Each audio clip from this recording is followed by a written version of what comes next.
Reborn Adventure. Hello, magandang araw mga kababayan. So, kahapon, na-content natin si Kuya Red, pumunta sa barangay. Di ba? Ay, hindi. Ang na-content lang natin kahapon, yung tungkol sa sinabi niya nung gabi. Then, pumunta na siya sa barangay, may pag-uusap na nangyari. Actually, mangyayari as of this recording, di ba? Alas 10 pa lang eh. So, mag-e-ere yung hearing niya sa barangay ng 1 p.m. 'Di ba? So, itong video na re-reactan natin nito, aftermath na ito nung paghaharap sa barangay. So, bumalik siya doon sa bahay kung saan sinabi niya na pinag-exploran niya, yung may maari ng bahay. 'Di ba? Sinabi niya eh. So, ito na yung video. Ito yung video na yon. Ang title ng video, ang pagbabalik sa abandoned house based on owner's request. Kung siguro may pag-uusap na nangyari na bawiin mo yung yung sinabi mo dun sa property namin. 'Di ba? Ako nag-speculate lang naman ako kasi hindi gagawin ni Kuya Red to kung hindi sinabi yon kasi nakalagay based on owner's request eh. Pero kung ako yung may-ari ng bahay, kung ako lang hindi ako papayag sa basta ganito na lang. 'Di ba? Tapos nilagay pa based on owner's request. Parang ang nangyayari tuloy, parang napilitan ka lang na gawin 'yan dahil na-pressure ka. 'Di ba? Bakit lalagay mo based on owner's request? Hindi ba pumunta ka diyan para sa sa willingness mo na iklaro yung mga bagay-bagay? Ba't kailangan parang sinabing ganun ang pagbabalik ko dito dahil inutusan lang ako. 'Di ba? Hindi bukal sa loob 'to eh. Ay nako, kung nanonood sa akin yung may-ari ng ng property, parang ginagawa lang ni Kuya Red to, parang mukha ba ako nagpapaapoy. Anyway, kung ito naman na yung naging ito naman yung naging result. Mag-a-upload ka ng mag-a-upload ka ng Kuya Red ng paghaharap nyo sa barangay. Wag mo na i-upload 'yon. 'Di ba? Wag mo na i-upload 'yon. Private na 'yon eh. Private matter na 'yon eh. Tama na 'to. 'Di ba? Dapat nga hindi mo na nilagay na based on owner's request 'yan eh. 'Di ba? So nakalagay dito ako nang gilalas eh. Nang gilalas ako dito sa nilagay ni Kuya Red sa description. 'Di ba?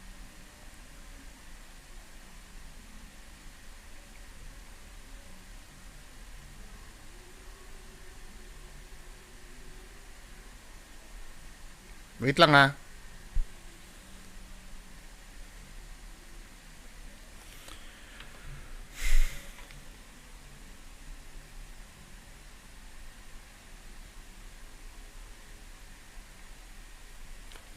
Okay. Ano ba yung sasabihin ko? Nakalimutan ko na.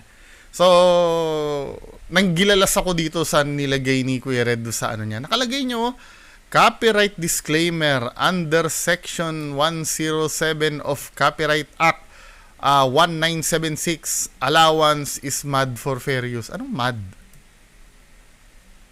Anong mad? Ano ibig sabihin? Galit? Mad? Yan nakalagay naman pala dito eh, for fair use, for purpose such as criticism, comment, news reporting, teaching, scholarship, and research. Fair use permitted by copyright statutes that might otherwise be infringing, di ba? O non-profit, educational, or personal use tips, the balance favor of fair use. Alam mo naman pala meaning ng fair. Bakit inaakusahan nyo ko ng nanakaw ng video nyo? Di ba? Bakit inaakusahan nyo ko nagnakaw ng video nyo? Eh si Kuya Red alam naman pala yung fair use Nilagay niya doon sa description niya. Purpose such as criticism, comment, reporting, teaching. 'Di ba? Ano bang ginagawa ko? Criticism, 'di ba? Nagko-comment din ako. Hindi naman ako nag-news reporting, teaching. Pero alin man diyan, yan yung mga purpose kasama sa purpose ng fair use yung ginagawa ko. Tapos sasabihin nyo, nagnanakaw ako ng video. Si Kuya Red, pinost niya sa sarili niyang sa sarili niyang channel. Walang hiya tong mga to. Ayan o. Mga bobo na follower ni Kuya Red na nagsasabing nagnanakaw ako ng video. Leche kayo, hindi kayo nag-iisip. Ultimong idol nyo, pinost na nga yung ibig sabihin ng fair use eh. Anyway, ito yung bumalik si Kuya Red, ano? Ito yung property kung saan may nag-complain. 'Di ba? Sa kanya. O, panoorin na natin to. Hello mga idol, kumusta? Ito na naman si Kuya Red. At andito tayo, bumalik tayo ngayon. Kung naalala nyo mga... Pag sinasabi niyo yung ito naman si Kuya Red, sabay tawa eh, no? Kuya Red talaga, entertaining. Ito na naman si Kuya Red. At andito tayo, bumalik tayo ngayon. Kung naalala nyo mga idol, actually yung video is deleted already, no? Deleted na siya for some reason. Yan, so ang title na is Solo Exploration sa isang abandonadong bahay. So kung naging familiar kayo niyan, ito yung bahay. Actually wala na siya sa YouTube. Pero alam ko yung iba sa inyo nakapanood. Kung hindi ako nagkakamali, merong kulang-kulang mga 15 to 16,000 views yun. So para maalala nyo, ito yung ano, 'di ba? Ito yung may baboy diyan. Para maalala ninyo. At ito pinaliparan lang natin ng drone. Kita mo? Kasi mga idol. Ano, qualified ka talaga sa ano dyan, sa pamamahiya. Kung ano mang, ano yun, ano, kung ano mang kaso yun, yung pamamahiya na yun. Alam mo kung bakit? Dinrownan mo eh. Talagang yung buong property pinakita mo, men eh. Kahit pa sabihin mong hindi mo sinabi yung name. Di ba? Nung pinakita mo na yung property, kahit nga itong bahay na to, men, identifiable yan eh, oh. 'Di ba? Just in case na may gustong bumili dyan sa property na 'yan. Ito yung 'di ba? Parang namumukuan ko tong lugar na to ah. Ito yung identifiable 'yan, men. 'Di ba? Identifiable 'yan. Wag mo ikatwiran na na wala kang minention na name, wala kang minention na na pangalan. Ikaw naman, 'di ba? familiar kayo niyan. Ito yung Identifiable 'yan, oh. sa YouTube. Pero alam ko yung iba sa inyo nakapanood. Kung hindi ako nagkakamali. Yung mga nakapanood ba nito, may white lady ba nagpakita? Or kalabog lang? Kasi kung may white lady nagpakita, sayang sana may white lady nagpakita para babawiin ni Kuya Red. May white lady ba nagpakita dun sa original video? Yung mga nakapanood nito, kung may white lady na nagpakita doon sa video, babawiin ni Kuya Red yun, di ba? Patunay na peke yung ginagawa niya nun. Yun na solid.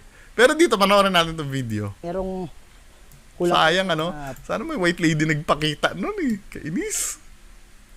15 to 16,000 views yun. So, para maalala nyo, ito yung, di ba? Ito yung may baboy dyan. O, para maalala ninyo. At ito, pinaliparan lang natin ng drone. So, ang nangyari kasi mga idol, sinurvey yung buong property, tapos sasabihin ni Kuya Red, wala naman akong binanggit ng pangalan. Buong blueprint ng property pinakita. Tapos yung bahay doon, ano ba yan, man? On request ng owner, ang sabi niya na, sir, hindi naman talaga totoo na, kasi napanood niya yung video natin. Hindi naman talaga totoo na merong merong kaluluwa. Kasi, so, ito, direct ang pinapabulaanan ng owner, di ba? Na wala naman talagang kaluluwa dyan. Na basically, kasinungalingan yung ginagawa mo. Di ba? Panluloko sa mga tao yung ginagawa mo, Kuya Red. So, ano nangyari ngayon? merong mga kalaskas, mga idol, merong mga malamig akong nararamdaman. Di ba? Yung mga malamig-malamig na yan, men. Yung pinto, gumaganong-ganon. So may gumagalaw-galaw pala na pinto na gumaganon-ganon. 'Di ba? So may gumagalaw-galaw pala doon. O anong explanation mo ngayon doon?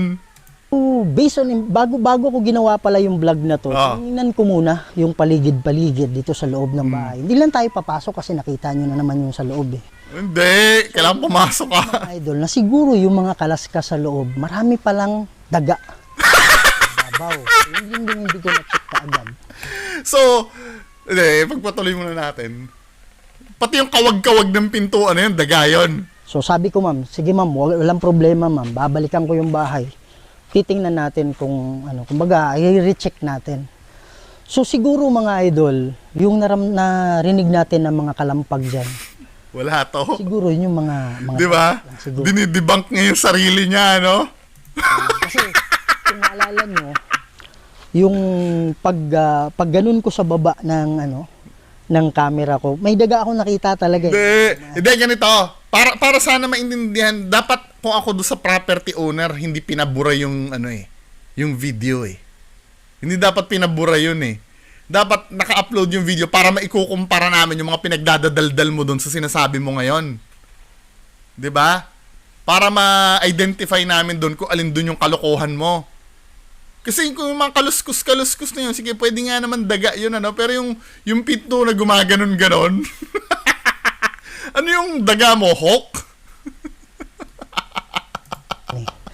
Siguro yung mga kalampag, yung Ay, dahil sa daga.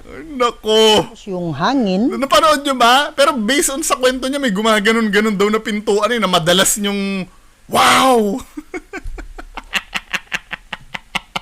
na naramdaman natin, siguro malamig lang talaga. Malamig lang talaga. So lahat ng mga nire-retract ni Kuya Red, lahat ng naramdaman niya doon sa bahay. Time na yun, no? Yung mga hangin ka. Kala ko pa naman atapang-atao kami eh. Di ba? Talaga na gumaganyan sa atin. Tapos, Fraud talaga tong taon to. Fraud. gaya ng sinabi ko sa vlog, di ba, na Fraud ka! Ang ka, napakasinungaling mo talaga. may mga engkanto dito. So, actually, hindi natin masasabi yan. Hindi! So binabawi mo na. Talaga, kasi hindi naman natin Oh, sinabi niya may mga engkanto daw doon. Tapos ang sabi niya dito, tinan mo ha, So, actually, hindi natin masasabi yan kung meron talaga kasi hindi naman natin mapuprove. hindi naman pala mapuprove. Bakit yung mga lugar na pinupuntahan nyo, sure ka na, na may engkanto? Ikaw naman, masyado ka namang, masyado na kayong binibilog ni Kuya Red eh. Ginagawa na kayong tanga ni Kuya Red, sa totoo lang. Ano ba mga comment dito sa, dito sa mga mo? Tingnan natin kung may comment. May comment ba? Ba't zero comments pa rin to? Binubura mo ba yung mga comment dito, Kuya Red? Binubura ni Kuya Red yung mga comment niya. Ba't zero comments yan? Pinagbawalan mo ba mag-comment yung mga tao dyan? Grabe ka naman, Kuya Red. Di ba? Kaya buti na lang, yung mga hindi nakakapag-comment do sa video niya, dito kayo mag-comment sa akin. Nilalamon ni Kuya Red yung mga suka niya eh. Pero, sabi ng may-ari na, Sir, wala namang engkanto na nakatira dyan eh. Siguro yung yung mga lupa lang na, 'di ba? Parang naniniwala tayo ng yung mga nuno sa punso, parang gano'n. Hindi. Yan. Nagbigay ka ng conclusion nun eh. 'Di ba? Ito masyado namang obvious na nang gagago na lang to si Kuya Red. Pag nag-i-investigate ka, nagbibigay ka ng conclusion mo doon. 'Di ba? Tapos ngayon biglang i-debunk mo na baka daga nga lang yun. Daga lang yun or 'di ba nakikita niyo kung paano kayo ginagago ni Kuya Red? 'Di ba biglang nawala na yung mga diyan? So anong result nito? Anong ramification nitong ginawa mo? Di lahat ng videos mo kaduda-duda na lahat. 'Di ba? Siguro wala naman sigurong engkanto dito. Yan. Although mayroon tayong nararamdaman na mabigat. Ay nako, bumabawi pa, 'di ba? Siguro sa akin na lang yun. 'Di ba? Yan. So based upon owner's request, sabi niya, Sir, baka naman pwedeng i-double check mo. Ang sabi ko dito mga idols, dito to sa South Cotabato. So ito yung bahay na to. So upon may checking, yung pagpunta ko dito mabigat talaga, pero ngayon parang wala. Wala mabigat ngayon pero wala na. Ang nararamdaman eh. Siguro, Pero yung opposite na agad yung nararamdaman. After mabarangay, opposite na yung nararamdaman ni Kuya Red. 'Di ba? Kaya kayo, ang gagawin nyo mga men, di ba? Halimbawa, pag may hunting sa ano nyo, sa lugar nyo or sa bahay nyo, di ba? Ipabarangay nyo agad para mawala yung mga kaluluwa. Pag nababarangay pala, men, nawawala yung mga kaluluwa eh. Di ba? Bihira. Actually, hindi ko ma-explain, pero siguro wala na yung so, clear yung place, wala na yung feeling na mabigat. Okay na. At pray naman tayo dito eh. So, if ever na meron ng masasamang spirit, so, Masyado naman to. Nag-pray daw. Talaga sinisingit niya pa rin, ano. Dito nakikita ko nag-i-struggle si Kuya Red kung paano niya i-maintain yung credibility niya at the same time, mapagbigyan yung gusto ng may-ari. Kung ako doon, hindi ako satisfied doon eh. 'Di ba? So, ang pinapalabas ni Kuya Red ngayon, meron talaga nung pumunta siya diyan. Pero binawi niya eh, 'di ba? Hindi magulo yung mga statements ni Kuya Red eh. Nung una, sinabi niya, yung pagpunta niya diyan, no, yung beginning ng video, baka daga 'yon or daga pala yung mga kumakalabog na 'yon. Then dito, banda rito, siguro nare-realize niya na putya pagka tinuloy-tuloy ko to na aminin na wala talagang kaluluwa dito, yung reputation ko mayayari. Kaya ang ginagawa ni Kuya Red dito, bumabawi siya. siguro wala na yung kanto dito. Tamo ha?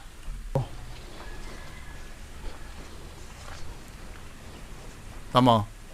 Actually, hindi ko ma-explain, pero siguro wala na yung kanto dito. Wala nang engkanto daw. Pero may engkanto ba nung una? Pero nung sa video mo nitong sinasabi dito, dinidebunk mo yung sarili mo eh. 'Di ba ngayon ine-explain mo na baka wala na? So meron dati nung nabarangay ka na wala na? Ano ba naman yung Kuya Red? Masyado naman hindi sincere to. Sa may-ari ng lupa hindi po sincere si Kuya Red. Hindi ka sincere. So, clear yung place, wala na yung feeling na mabigat. Clear na yung place daw, wala na yung feeling na mabigat. Kasi na barangay. Okay na. At nag-pray naman tayo dito eh. So, if ever na meron mang mga spirits or ano, siguro na-cleanse na rin. Manalangin tayo. Actually, hindi ko lang pinakita, pero umikot ako sa bahay na. Na-cleanse na! Papayag ba kayo nun? Di ba? Sinabi na nga kanina na daga yung kumakalabog. Inamin mo na, tapos ngayon, biglang babanatan mo, na-cleanse na yung bahay. Ano ba, men? Di ba? Uy, mga supporter nito, ginagago na lang kayo ni Kuya Red. Ginagago. Nag-pray tayo. Ay, nako, Diyos ko. So, nandito. Wala, hindi niya kinlear, ano? Hindi niya kinlear yung ano. Maling-mali, papanoorin ko yung paghaharap nyo sa barangay. 'Di ba? Kung itutuloy mo pa rin yon, hindi mo kinlear yung bahay eh. Parang ang dating tuloy, merong spirit dyan na nawala na lang bigla. After mabarangay.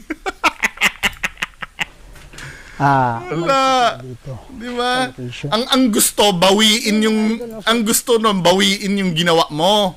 Hindi sinabi na ano na mawala na. Parang pwede kasing ang dating sa tao niyan, yung mga may tiwala sa iyo, pwedeng ang dating talagang merong may masamang espiritu doon, kino-cover up lang nung may-ari. Yun kasi ang magiging dating niyan, Kuya Red eh. 'Di ba? Sana mapanood ng may-ari itong reaction video ko dito. Hindi siya sincere, men. 'Di ba? May intention pa rin si Kuya Red naman loko. Ang gaan na ng pakiramdam. At wala na rin akong naririnig ng mga kalampag. Meron akong nakita. Siyempre, na barangay eh. Yan, palaka dyan. Ayan. O, ang palaka, tumatalon-talon. Yan. So, papasok tayo. Para at least meron kayong ideas na hindi pa nakakapunta. Yan. Oh. Magaan na. Magaan na. Pakiramdam. Magaan na.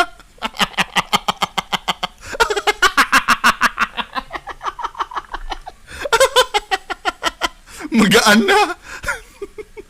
Na barangay, magaan na. Yan. At wala na rin ako naririnig na.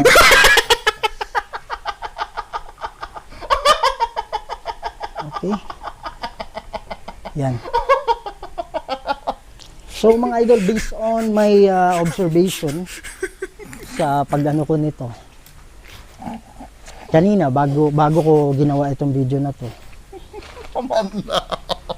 okay na. Mga ano lang pala siguro, tsaka yung malamig na hangin, siguro may pumasok lang na malamig na hangin sa loob. Kaya ganun. Pumasok lang Yan daw. mga idol, so yun yung Ano yun? May freezer? natin sa bahay, based upon ito sa may-ari. Na sir, baka pwedeng pakiblog ulit. At pakitingnan rin talaga. Ano. So masasabi ko na wala na. Walang engkanto.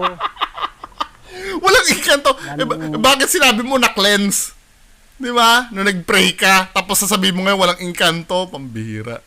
Ano ba? Mga taluskos. Yung gumaganon-ganon na pinto, anong tawag mo doon? Sayang oh, may naka-download ba? May naka-download ba nun? Kung may naka-download sana, gusto kong panoorin eh. Yung pinaggagawa ni Kuya Red doon The eh. house is clear. So yan lang mga idol, no? At least pinaunlakan natin yung invitation na titingnan yung bahay kung haunted.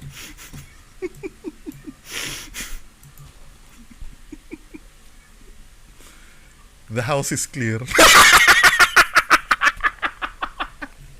That is bullshit. Ba talaga o hindi? The house is Masasabi clear. ko, hindi haunted yung bahay. Mga daga lang siguro na dumadaan-daan. Pwede naman itulak ng daga yung pinto. Yun mga idol, no? Tinulak ng daga ang pinto. Ang sakit na ng tiyan ko.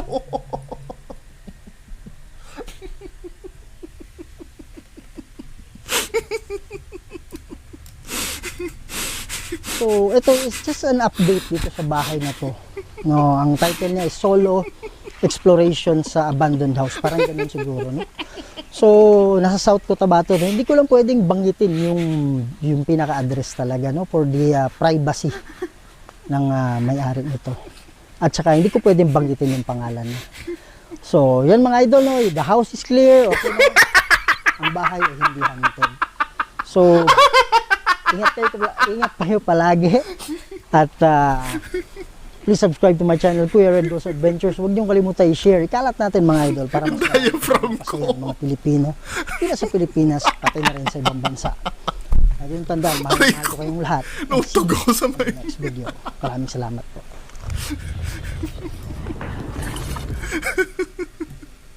The house is clear. That is bullshit. After mong palabasin na may mga kaluskos doon, may mga paggalaw-galaw ng pinto, daga pa yung sinisimen eh. Hindi, I mean, yung mga ganung bahay ba, may daga pa ba doon? 'Di ba? Ako, kung titingnan ko kung bakit pinamamahayan ng daga ang bahay, may pagkain pa kasi eh. Pero yung ganung bahay, may daga pa ba? I don't know, hindi naman ako pest control expert, 'di ba? Pero sa akin, ba't mo isisisi sa daga? Yun lang bang pinaka-lame na ano? Kung ako talaga sa may-ari ng bahay, paaminin ko talagang fake ang ginawa nun eh. Kung ako lang ma'am daw ang tawag eh. 'Di ba? Hindi kasi maganda yun eh. So anong nangyayari ngayon? Pero ang galing ni Kuya Red intact pa rin yung credibility niya, 'di ba? Pero ito depende na lang. I'm so sure mga follower ni Kuya Red hindi naman tanga-tanga. Hindi naman kayo tanga-tanga at bobo, 'di ba? May expect nyo paniniwalaan nyo na suddenly nawala. Yung may-ari po ng bahay, ma'am, may-ari ng bahay, ang mangyayari po kasi niyan, ma'am, ang darating doon sa ginawa ni Kuya Red, parang kino-cover up niya lang yung parang anong nangyari siguro, ako as an audience, ma'am, may-ari ng bahay, ang iniisip ko, haunted pa rin yung bahay nyo. 'Di ba? Parang ang nangyari, kinover up nyo lang. Yun ang dating sa akin as an audience sa ginawa ni Kuya Red.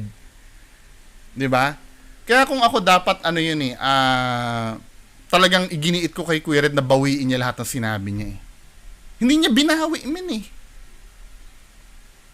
Parang nung una pa lang pagpunta niya doon, sinasabi ni Kuya Red, ito, inutos to ng may-ari. Parang ang dating kasi, inutusan siya ng may-ari doon, hindi niya sariling will. I mean, parang napilitan lang siya. Yun ang dating, alam na pag fans ni Kuya Red, yan ang, yung mga panatiko ni Kuya Red, yan ang iisipin eh.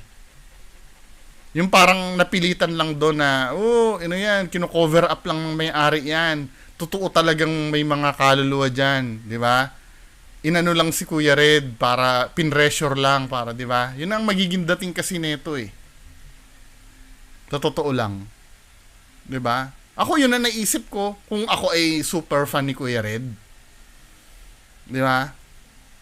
Grabe. Tapos dito naman tayo sa mga fans ni Kuya Red. Kayo, sold out kayo doon sa ganong sa ganong ginawa ni Kuya Red. So, ang ramifications nito? Kung yan ay binabawi ni Kuya Red lahat yan, binabawi ni Kuya Red lahat yung ginawa niya doon. Paano pa yung mga ibang Kasi ito, naging skeptic bigla si Kuya Red eh. Biglang nagka-come up agad siya ng explanation para ma-explain yung mga nangyayari doon na bagay-bagay. Di ba? Parang alam niya na agad na, ayun ay daga. Di ba? May pumasok lang na malamig na hangin. Bigla siya naging skeptic men eh. Bigla siyang nagkaroon ng explanation dun sa mga bagay na nandoon. Na nung time na nandun siya, talagang alam niya talaga, kaluluwa yon, yung nagdulot nun. Ngayon, drastic yung drastic yung pagbawi niya ng ng mga pinagsasabi niya dun sa dun sa area. 'Di ba? Hindi ba kayo nakakahalata doon, mga fans ni Kuya Red? O kung yun ay, let's say ito, totoo, dadako tayo na, sige, na-clear na ni Kuya Red. Dahil ganyan ang nangyari yan, hindi pa ba kayo magdududa doon sa mga ibang video niyan? Baka mamaya yung mga kaluskus nun, daga din? Yung mga nararamdaman na malamig ni Kuya Red, hindi ba hangin lang na pumasok? Kasi ganun yung explanations niya eh. Bigla siya nagkaroon ng ng skepticism sa isip niya eh. Nung nabarangay, 'di ba men? Hindi ba nakakabahala sa inyo 'yan? Lalo na yung mga nagiging sponsors ni Kuya Red, yung mga sumusuporta kay Kuya Red. 'Di ba? Ako mahal ko kayo bilang kapwa Pilipino. 'Di ba? Kung may pera kayo, maraming nangangailangan ng tulong, mga kababayan ko. Ako naiintindihan ko nai-entertain kayo. Pero tumulong man kayo once dyan dahil na-entertain kayo, isang abot lang, men. Tama na. Marami tayong kababayan na hindi, pera nyo naman yan. Kung ubusin nyo yung pera nyo kay Kuya Red, wala namang problema sa akin. Pero kung ako ang tatanungin nyo, kahit hindi nyo hinihingi ang opinion ko, mas gusto ko maghanap ako sa Facebook ng mga taong may sakit dun eh. At dun ko padadala yung pera ko eh. Kesa sa ganito men eh. 'Di ba? Kasi pag tinulungan nyo pa yan, hindi nyo tinutulungan yan eh. Lalo yung pinapamihasa yan ng ganyan eh. Ilang property pa bang papasukin yan? Baka mamaya buong Pilipinas yan, gawin ng haunted yan pag napupuntahan yan eh. 'Di ba men? Chine-challenge ko si Kuya Red, di ba? Kapag sinabi kong peking ghost hunters kami, magagawa ka? Mahaharap mo ko? Sa mga ginoong debate?